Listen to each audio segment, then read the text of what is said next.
Good morning, dear children. So, in today's session, we are going to learn the wave particle nature of matter. So, we know that light exhibits different properties such as diffraction, interference, photoelectric effect, Compton effect, reflection, and refraction. Yes. So, the phenomena of diffraction and interference can be explained by knowing the wave nature of light. But the phenomena of photoelectric effect and Compton effect can be explained by knowing the particle nature of light. That means here light has dual nature. It has particle nature and wave nature. So de Broglie was a scientist. Yes. So he proposed a theory called de Broglie's wave theory.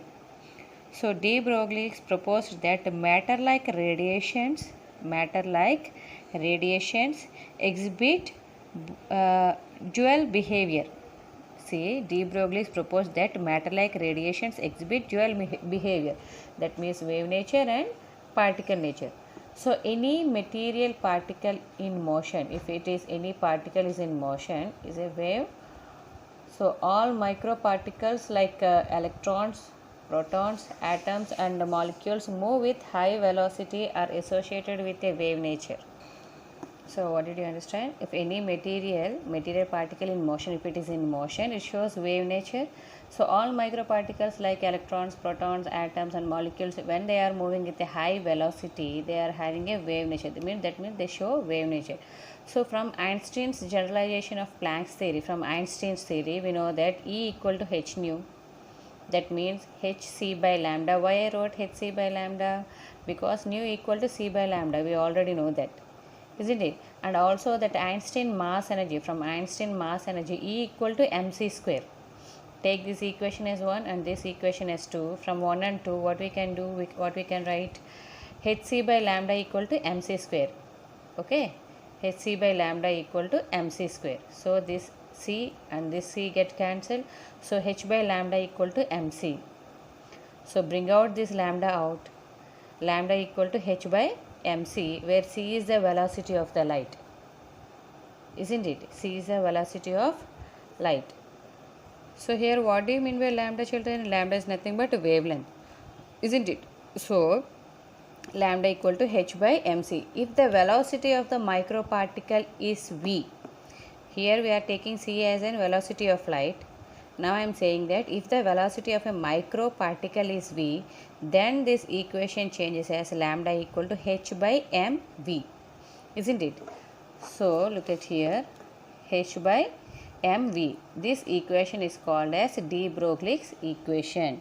So this equation is called as de Broglie's equation, where lambda equal to de Broglie's wavelength, m is the mass of a moving particle, and h is a Planck's constant, isn't it? And we know that v is the velocity of the microparticle. So what we consider is a moving electron is associated with a definite wavelength, isn't it? So whenever any electron is moving in its phase, it is having a definite wavelength. So the momentum p is given as p equal to mv. So momentum p equal to mv. So what we got here, or lambda equal to h by p. Why I wrote h by p? Here look at here, mv already we know, we got it here, isn't it? So that only I am substituting here, p equal to mv. This can also be written as lambda equal to h by p, where mv means p, momentum p equal to mv. So p is the particle nature and lambda is the wave nature. Understand, children? M is nothing but mass of an moving particle, isn't it? So by this, what did you understand? So the electron, whenever an electron is moving with a high speed, possesses both particle nature and the wave nature. So the wavelength of a particle, the wavelength of a particle is always inversely proportional to its momentum, isn't it? So the wavelength of a particle in a motion is always inversely proportional to its momentum. When this one increases, this one decreases. Understand, children? So here de Broglie's concept and Bohr's theory. So when we compare this both, Two types of waves are possible for an electron moving around the nucleus in a circular path, isn't it? So whenever an electron is moving in a circular path, two types of waves can be possible. Two types of waves are possible for an electron moving around the nucleus in a circular path. First one, a standing or stationary or non-energy radiating wave, and second one, a non-stationary or energy radiating wave. What is the first one? An non-energy radiating wave. Second one, energy radiating wave. So if the two ends of the electrons were meet with a regular series of crust and tuff, the electron wave is said to be in phase. For example, look at here. Now the electron is moving. Yes. So here the electron were moving. This is the crust and this one is tuff. We know, no? That what is the wavelength, children? The distance between the two successive crust or tuff, isn't it? So what I said, if two ends, so here the electron is moving in this direction, this also moving in this direction. If the two ends of an electron wave meet at a regular series of crust or tuff, the electron wave is said to be in phase. It means it is a constructive interference of an electron wave. So what do you mean by constructive interference? Nothing but, for example, a wave is moving in this direction, again same wave is moving in this direction. When these two meets, a big wave is formed, isn't it? It is called constructive interference. Understand, children? So the necessary condition to get an electron wave in phase is that the circumference of the Bohr's orbit should be equal to an integral multiply of the wavelength of an electron, that is 2 pi r equal to n lambda. Yes, this is the what I said. The circumference of the Bohr's orbit should be equal to the integral multiply of the wavelength. Integral multiply of the wavelength. So it's always a whole number, isn't it? That means 2 pi r equal to n lambda. So lambda will come outside, that is 2 pi r by n, where n is the integer or whole number. And we know that lambda equal to h by mv, isn't it? So substitute this value, what we are going to get? So 2 pi r by n equal to h by mv, that equal to mvr equal to nh by 2 pi. So hence de Broglie's wave theory and Bohr's theory are in agreement with each other. That is, de Broglie's concept supports the postulate of Bohr that an angular momentum of an electron in an orbit is quantized. Understand? So in second case, in case if the circumference of the electron orbit 2 pi r is bigger or smaller than the n lambda, the electron wave is said to be in out of phase. That means then there is occurs destructive interference. That means look at here.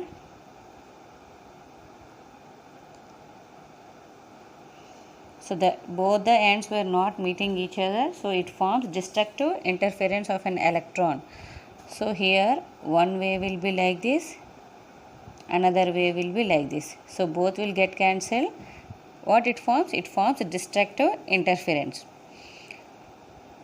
So such an orbit cannot exist. Understand? So this is about de Broglie's wave theory, and next comes to Heisenberg uncertainty principle. So here it was first proposed by a German scientist called Werner Heisenberg in the year 1927. So what he states that it is impossible to determine simultaneously the exact position and the exact momentum or velocity of a subatomic particle like electron in an atom. So it is impossible to calculate an exact place or its velocity of an electron in an atom. So why it is impossible? Because an electron is an extremely smaller particle.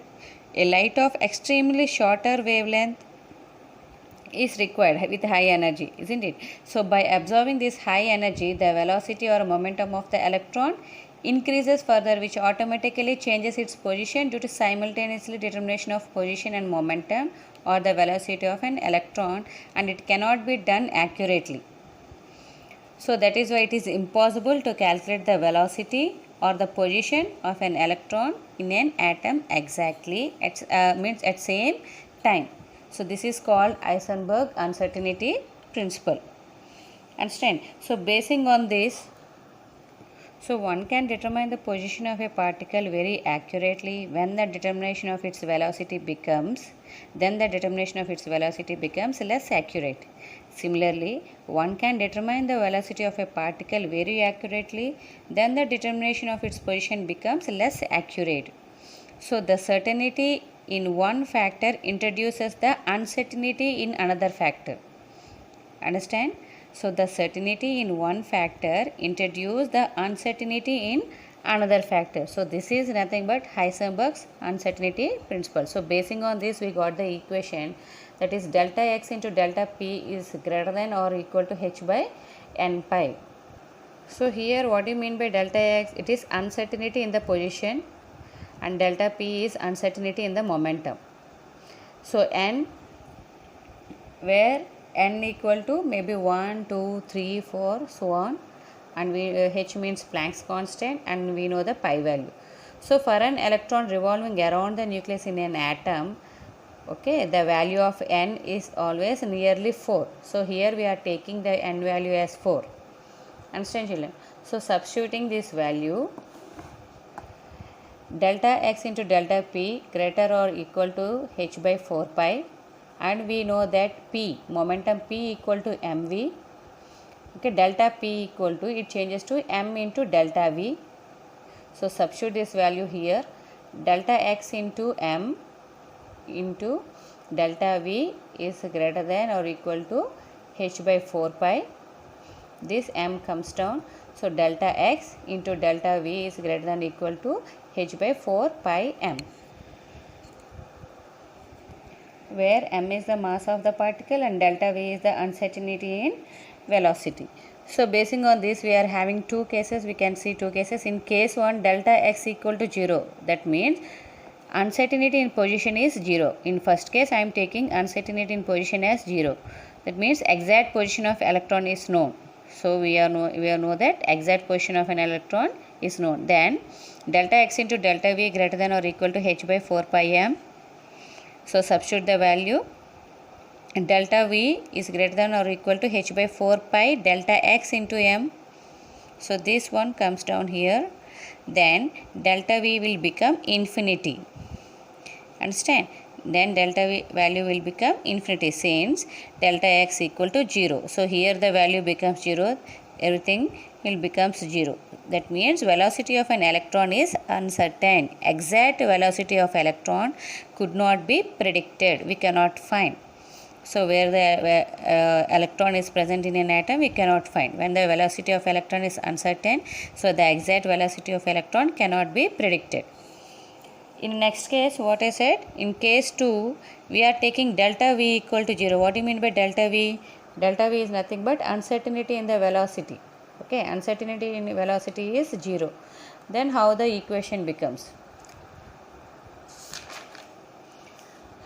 So the exact value of velocity can be calculated by using the formula delta x into delta v greater or equal to h by 4 pi m. I have taken delta v as 0, and this one will comes down. Delta x is greater or equal to h by 4 pi m into delta v. So this value will become 0. So 0 into 0, anything will be 0, that is delta x equal to infinity. That means uncertainty is maximum, that is exact position of electron cannot be predicted. Understand? If you find the exact position of electron, we cannot find its velocity. If you find the velocity, we cannot find the position of an electron. So this is called Heisenberg uncertainty principle. So basing on this Heisenberg uncertainty principle, Bohr's theory of definite orbits for electron has no meaning, and it is not possible to know the exact position of an electron as implied by Bohr's theory. Understand, children? So this is about today's class. And what did you learn today? We have learned de Broglie's wave theory, and its derivation, and next Eisenberg-Uncertainty principle in case 1 and case 2. What did you get? So that we have learned. Thank you, children.